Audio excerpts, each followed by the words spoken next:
बिस्मिल्लाहिर्रहमानिर्रहीम। अस्सलाम वालेकुम नाज़रीन, आप यूट्यूब और फेसबुक चैनल देख रहे हैं। मैं राना उज़ैर हूँ। नादरकाम इमरान खान साहब इस वक्त सियासी ज़िंदगी के सबसे ख़तरनाक तरीन ओवर्स खेल रहे हैं और ये पाकिस्तान की एक सियासी मुस्तकबिल की फैसला कुन जंग जो है वो जारी है, जिसमें इमरान खान का मुकाबला पाकिस्तान की सबसे ताकतवर इस्टेब्लिशमेंट, पाकिस्तान की सबसे ताकतवर शख्सियत के साथ है। और ये फैसला हो चुका है कि इमरान खान को हर सूरत पाकिस्तान की सियासत से माइनस करना है। लेकिन इमरान खान साहब इस वक्त अवाम की जद बन चुके हैं, अवाम की रेड लाइन है। और इस सब के अंदर जो कुछ बड़ी खबरें निकल कर सामने आ रही हैं, उसने इस वक्त पाकिस्तानी सियासत में दोबारा से हलचल मचा कर रखती है। और फिर जो जिस तरह से खबरें ब्रेक करवाई जा रही हैं वो भी इस वक्त बहुत अहम हो चुकी हैं। सबसे पहली खबर पर हमने बात करनी है कि इमरान खान और मेजर जनरल फैसल नसीर, जिनका इमरान खान साहब ने अपने कातलाना हमले में भी जिक्र किया, और ये दोनों जो हैं वो एक दूसरे के सामने दोबारा से आमने सामने आकर खड़े हो चुके हैं। और जो सख्त सवालात किए गए हैं, जो एक नई लड़ाई शुरू हो चुकी है इमरान खान और मेजर जनरल फैसल नसीर के दरमियान, इस लड़ाई के हवाले से बड़ी अंदरूनी कहानी जो है वो निकल कर सामने आई है। वो मैंने आप तक पहुँचानी है कि इस वक्त अंदर खाते क्या कुछ हो रहा है। 4 घंटे बंद कमरे में इमरान खान से क्या सवालात पूछे गए, और दूसरी जानिब इमरान खान साहब ने दो टोक जवाब दिया। ISPR के प्रेस रिलीज की धज्जियां आज इमरान खान साहब ने बिखेर कर रखती हैं। जो army chief general Asim Munir साहब ने तकरीर की, इमरान खान साहब ने आज उसकी धज्जियां बिखेर कर रखती हैं। उस हवाले से भी बड़ी इंपॉर्टेंट डिटेल्स हैं, वो मैं आपके साथ शेयर करूंगा। और फिर जनाब दूसरी जानिब इमरान खान साहब की आज अचानक से तबीयत जो है वो खराब हो चुकी है। इसकी आखिर वजह क्या है, ये तबीयत नासाजी की कहानी क्या है, इस पर भी बात करेंगे। और साथ ही चीफ जस्टिस के दामाद जो हैं उन पर आर्मी एक्ट लगाने की जो फिजा है वो उसको हमवार कर लिया गया। ना सिर्फ उनको हमवार किया गया है बल्कि चीफ जस्टिस के दामाद जो हैं उनको गिरफ्तार भी कर लिया गया। इस हवाले से भी तमाम तर डिटेल्स आपके सामने रखूंगा। लेकिन अगर आपने चैनल को सब्सक्राइब नहीं किया, चैनल को आदमी सब्सक्राइब कर लें, बेल आइकन को दबा दें। आने वाली तमाम तर अपडेट्स आपकी खिदमत में बर वक्त पेश होती रहें। नादरकाम निगरान वज़ीर इत्तलात पंजाब के जो हैं आमिर मीर साहब, अहमद मीर के भाई हैं, तो जनाब इन्होंने कहा कि कासिम के अब्बा का झूठ बेनकाब हो चुका है। अब उम्मी तौर पर तो जो निगरान हुकूमत होती है, इंटर्म गवर्नमेंट जिसको कहा जाता है, वो जनाब आती है न्यूट्रलिटी को, यानी कि वो इलेक्शंस करवाने आती है। लेकिन ये एक निगरानों की हुकूमत है। ये बगल बच्चे हैं पाकिस्तान की इस्टेब्लिशमेंट के, उनके जनाब जूतों की नोक के बराबर है। रोजाना जाकर उनके घोड़े नहलाते हैं, रोजाना जाकर जी जनाब उनकी बूट पॉलिश करते हैं। और ये गैर आइनी हुकूमत पाकिस्तान पर मुसल्लत हुई है। कभी पाकिस्तान की तारीख में ऐसा नहीं हुआ कि निगरान हुकूमत 90 रोज से ज्यादा 1 घंटा भी आगे किया हो। लेकिन आज पाकिस्तान के अंदर जमहूरियत का नंगा नाच आप देख रहे हैं। ताकतवर भी नंगा नाच रहे हैं और ताकतवर नंगा नचवा भी रहे हैं। अब उस सब के अंदर जनाब ये सारी सूरत हाल है कि जनाब ये जो एक निगरान हुकूमत है, इसको 90 रोज से भी ज़्यादा दिन हो चुके हैं। आज ये इमरान खान साहब को सियासत सिखाता है आमिर में। इसने कहा कि अब्दुल रहीम की हालत खतरे से बाहर है। और निगरान वज़ीर से डॉक्टर जावेद अकरम के हमरा उन्होंने प्रेस कॉन्फ्रेंस करते हुए कहा कि कासिम के अब्बा की हमशीरा का बावर्ची अब्दुल रहीम मौत व हयात की कश्मकश में होने का दावा झूठा है। अब्दुल रहीम को गर्दन तोड़ बुखार है। वो सर्विसेज हॉस्पिटल में 18 मई से जेर इलाज है और 23 मई से वेंटिलेटर के ऊपर है। अब्दुल रहीम के जिस्म पर रत्ती बराबर भी तशद्दुद का निशान नहीं है और उसकी सिटी स्कैन रिपोर्ट भी मौजूद है।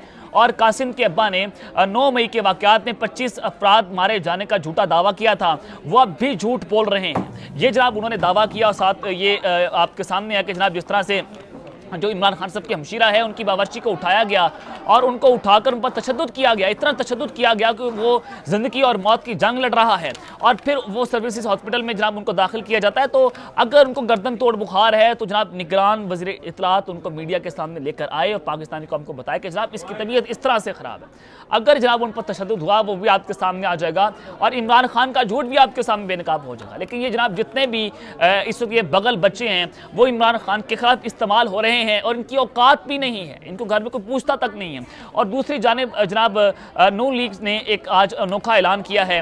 और नून लीग का ऐलान यह है कि आइंदा इलेक्शन अपने प्लेटफॉर्म से लड़ेगी, यानी कि कोई PDM का प्लेटफॉर्म नहीं होगा। पीपल्स पार्टी अपने निशान से लड़ेगी, नून लीग अपने निशान से लड़ेगी, जहांगीर तरीन अपने निशान से लड़ेंगे और पाकिस्तान तरीके सब अपने जवाब से निशान से लड़ेगी। क्योंकि इमरान खान साहब जो है अकेले हैं और इमरान खान साहब के खिलाफ पूरी पॉलिटिकल गैंगस्टर्स काम कर रहे हैं। इस्टेब्लिशमेंट इमरान खान के खिलाफ खड़ी हुई है। अब जनाब PDM के अंदर भी फूट पड़ चुकी है, उनके गुब्बारे से हवा निकल चुकी है।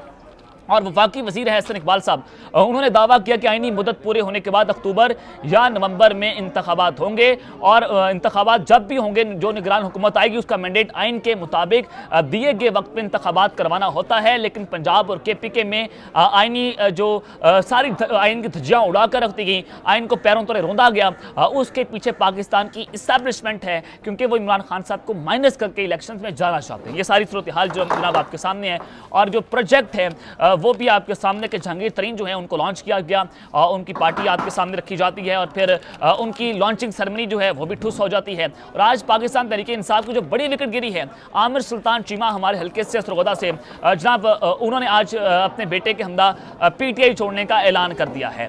ये इस वक्त बड़ी गंभीर सूरत हाल पाकिस्तान तहरीक इंसाफ के लिए बनती चली जा रही है। लेकिन उस सब के अंदर जनाब जो चीफ जस्टिस के दामाद हैं उनको गिरफ्तार कर लिया गया है। अब लाहौर हाई कोर्ट के चीफ जस्टिस हैं, उनके दामाद जनाब अली अफजल जाही, जिनके हवाले से हमेशा से इल्ज़ाम लगाए गए कि जनाब ये लाहौर हाई कोर्ट के चीफ जस्टिस को इन्होंने फिक्स कर लिया है। अली अफजल जाही जो हैं वो जनाब लाहौर हाई कोर्ट के चीफ जस्टिस से मिलते हैं और उनको कहते हैं कि आपने इमरान खान के खिलाफ कोई फैसला नहीं सुनाना। इस तरह का प्रोपेगेंडा किया गया और अब दहशतगर्दी के मुकदमे में इस्लामाबाद पुलिस ने अली अफजल जाही को गिरफ्तार कर लिया है।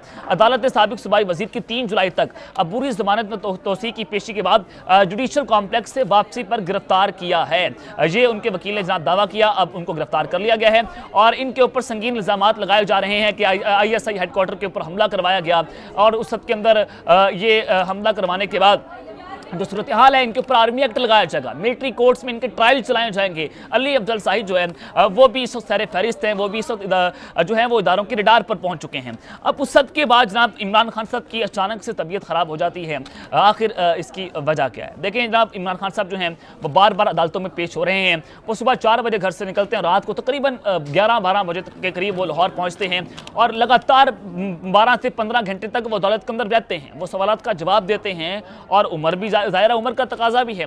तो उस सब के बाद जनाब इमरान खान साहब की जो तबीयत है वो नासाज हो चुकी है। जो ज़राए हैं वो बताते हैं कि इमरान खान साहब को बुखार और थकन की शिकायत है और गुज़िश्ता रोज़ इस्लामाबाद से वापसी पर तबीयत नासाज हुई। डॉक्टर्स ने इमरान खान साहब की हदायत करने का मशवरा भी दे दिया है और गुज़िश्ता रोज़ से इमरान खान साहब मुख्तलिफ केसेस में ज़मानत हासिल करने के लिए लाहौर से इस्लामाबाद गए थे और मुसलसल कई घंटे अदालतों में मौजूद रहे। तो लिहाजा अब इमरान खान साहब की तबीयत जो है वो नासाज हो चुकी है। लेकिन उस सब के बाद जो सबसे बड़ी खबर है वो खबर बहुत इंपॉर्टेंट है कि आज इमरान खान साहब ने जनरल आसिम मुनीर, पाकिस्तान के आर्मी चीफ, पाकिस्तान के सिपह सलार, उनकी धज्जियां उड़ाकर रखती हैं। और ISPR का जो प्रेस रिलीज सामने आया था, जिस तरह से आज इमरान खान साहब ने इनको 2 टोक जवाब दिया है, वो इस वक्त बहुत अहम हो चुका है। अब ये लड़ाई जो है वो इमरान खान का मुकाबला पाकिस्तान के आर्मी चीफ के साथ, PDM इस लड़ाई के अंदर इरेलेवेंट है। अब इसी लड़ाई के पेश नजर इमरान खान साहब की पार्टी को तोड़ा गया, उनको आइसोलेट करने की कोशिश की गई। इमरान खान साहब के साथ टूटने का नाम नहीं ले रहे। इमरान खान साहब को अकेला करने की कोशिश की, वो मजीद मजबूत हो चुका है। वो कहता है कि जनाब इलेक्टेबल्स मेरे पार्टी से चले गए हैं, मेरी पार्टी का सफाया हो चुका है और मजीद गद्दार जो हैं वो सामने आ चुके हैं। अब जो जहांगीर तरीन की पार्टी में गया वो दोबारा इमरान खान साहब से रब्ते करने की कोशिश कर रहा है, जिसमें फवाद चौधरी का नाम ज़राए बताते हैं, अली ज़दी का नाम बताते हैं। ये इमरान खान साहब के साथ दोबारा रब्ते कर रहे हैं कि हमें अपनी पार्टी में वापस ले लें। लेकिन जनाब अब पार्टी में इनके हवाले से गुंजाइश मौजूद नहीं है। अब जब हुआ क्या है, इमरान खान साहब ने जो इस वक्त बड़ा ऐलान किया, जो ISPR का प्रेस रिलीज आता है कि 9 मई के सूरतकार और मनसूबा साज जो हैं उनको कानून के दायरे में लाकर खड़ा किया जाएगा और एक करारदाद मंजूर की जाती है कौमी असम्बली से कि 9 मई के हवाले से इमरान खान साहब के ऊपर मिलिट्री एक्ट लगाया जाएगा। करारदाद कसरत राय से मंजूर हो जाती है और आर्मी चीफ भी यही बात करते हैं कि इमरान खान साहब पर आर्मी एक्ट लगाया जाएगा। अब पाकिस्तान तहरीक इंसाफ जो है वो उन प्रेस रिलीजेस का और करारदाद की जो मंजूरी हुई है उसका जवाब देती है और ये उन्होंने कहा कि पाकिस्तान तहरीक इंसाफ ने हुकूमती करारदाद को 9 मई की असल मुस्तबा साजों को बचाने की कोशिश करार देकर मुस्तरद कर दिया है कि असल मुस्तबा साज पकड़े जाएं। वो उन्होंने जनाब ये हमला करवाया था और करारदाद तहरीक इंसाफ और चेयरमैन तहरीक इंसाफ को मुनद इल्जाम ठहराने की शर्मनाक कोशिश करार बिला तहकीक सियासी मुखालफिन खुसूसन तहरीक इंसाफ के कारकुनान और कायदीन पर फौजी अदालतों में मुकदमा चलाने की कोशिशों की शदीद मजम्मत की गई पाकिस्तान तहरीक इंसाफ की जानिब से और करारदाद PDM हुकूमत की जानिब से अपनी सियासत बचाने के लिए आइन और जमहूरियत से मुकम्मल इन्हराफ की काबिल मजम्मत कोशिश करार पाकिस्तान तहरीक इंसाफ जो कौमी असम्बली में पेश करदा हुकूमती क़यादात को मुकम्मल तौर पर मुस्तरद करती है। ये जनाब तर्जुमान है तहरीक इंसाफ के, उन्होंने इस हवाले से बताया और वो कहते हैं कि तहरीक इंसाफ और चेयरमैन तहरीक इंसाफ ने 9 मई के किए जाने वाले घिराव और अस्करी इमारतों में तोड़ फोड़ की मजम्मत की है, तो लिहाजा अब इसका कोई जवाब पैदा नहीं होता। तो ये सारी सूरत हाल है कि आज इमरान खान साहब ने फौजी अदालतें लगाने के हवाले से उनकी मजम्मत की कि किसी भी माशरे के अंदर ये नहीं होता, ये इंसानी हकूक़ के खिलाफ वर्जियाँ हैं। और आर्मी चीफ ने धमकी दी थी कि जनाब इमरान खान साहब इंसानी हकूक़ के खिलाफ वर्जियों के पीछे छुपने की नाकाम कोशिश ना करें, इसका कोई फायदा नहीं होगा। लेकिन आज इमरान खान साहब ने उन सब को मुस्तरद कर दिया है। अब ये लड़ाई मजीद भड़क चुकी है। जो समझ रहे थे कि इमरान खान साहब जो हैं वो फॉर्मेशन कमांडर कॉन्फ्रेंस के बाद या फिर आर्मी चीफ के सख्त जो हैं वो बयानात के बाद पीछे हट जाएंगे, वो जब बोलेंगे कम, वो उस तरह से प्रेशराइज नहीं करेंगे, वो एस्टैब्लिशमेंट के खिलाफ नहीं बोलेंगे। लेकिन आज की प्रेस रिलीज ये वाज़ेह करती है कि इमरान खान साहब डटकर खड़े हुए हैं और ये दो टोक पैगाम देना, दो टोक जवाब देना कि जनाब आप हमारा कुछ नहीं बिगाड़ सकते, ये बड़ा वाज़ेह हो चुका है। अब उस सब के बाद इमरान खान साहब जो हैं और मेजर फैसल नसीर जो है वो एक दूसरे के आमने सामने आकर खड़े हो चुके हैं। सख्त सवालात हुए, सख्त लड़ाइयाँ जो है वो शुरू हो चुकी हैं। 4 घंटे बंद कमरे के अंदर क्या कुछ होता रहा, इस हवाले से कुछ अंदरूनी कहानी जो है वो खुलकर सामने आई है, वो जरा आपके सामने रख देता हूँ कि इमरान खान साहब जो है वो GIT के सामने पेश होते हैं और अमूमी तौर पर, खैर अगर इसको मैं यूँ कहूँ कि आइन और कानून के मुताबिक जो GIT के अंदर आपसे सवालात पूछे जाते हैं आप उसको पब्लिक नहीं कर सकते, ना उसको पब्लिक किया जा सकता है और ना ही उसको पब्लिक करवाया जा सकता है। लेकिन GIT के सवालात क्यों और किसने पब्लिक किए, ये बहुत आम सवाल है। किसके जरिए पब्लिक हुई, ये भी बहुत आम सवाल है। किसने हुक्म दिया, ये उससे भी ज़्यादा इंपॉर्टेंट है। अब जनाब अचानक से जिस सवालात जो है वो मीडिया के जरिए पूरे जो है वो मेन स्ट्रीम के ऊपर इम्पोज किए जाते हैं, बताया जाता है कि इमरान खान साहब से ये सवालात हुए थे, तो लिहाजा अब इमरान खान साहब ने जवाब दिया ताकि बयानिया जो है वो झूठा और मनगढ़ंत बयानिया जो है उसको क्रिएट किया जाए, सनसनी फैलाई जाए। पूरे मीडिया को इमरान खान साहब के खिलाफ लगा दिया गया है और अवाम के दिलों में इमरान खान की नफरत पैदा करने की कोशिशें की जा रही हैं। लेकिन अब पाकिस्तान के अवाम मानने को तैयार नहीं है। पाकिस्तान के अवाम जो है वो इमरान खान साहब के साथ खड़ी हुई है, जिस तरह से पहले खड़ी थी बल्कि 2 गुना ज्यादा अब इमरान खान साहब के साथ दोबारा खड़ी हुई है। ये भी समझने की जरूरत है। अब हुआ क्या जनाब, इमरान खान साहब जो है वो GIT के अंदर कल पेश होते हैं। 4 से 5 घंटे तक GIT ने इमरान खान साहब को बिठा कर रखा और उसमें जनाब अब वो सवालात जो पब्लिक हो गए। सवालात किससे कहने पब्लिक हुए, झूठे सवालात, झूठे जवाबात पब्लिक किए जाते हैं। और आज न्यूज़ जो है वो ये कहानी चलाता है, वो हेडलाइन चलाता है कि जनाब इमरान खान साहब से सवाल पूछा गया कि आप किसको डर्टी हैरी कहते हैं, और इमरान खान साहब से ये सवाल भी पूछा गया कि क्या आपके पास अपने इल्ज़ामात का कोई सबूत मौजूद है।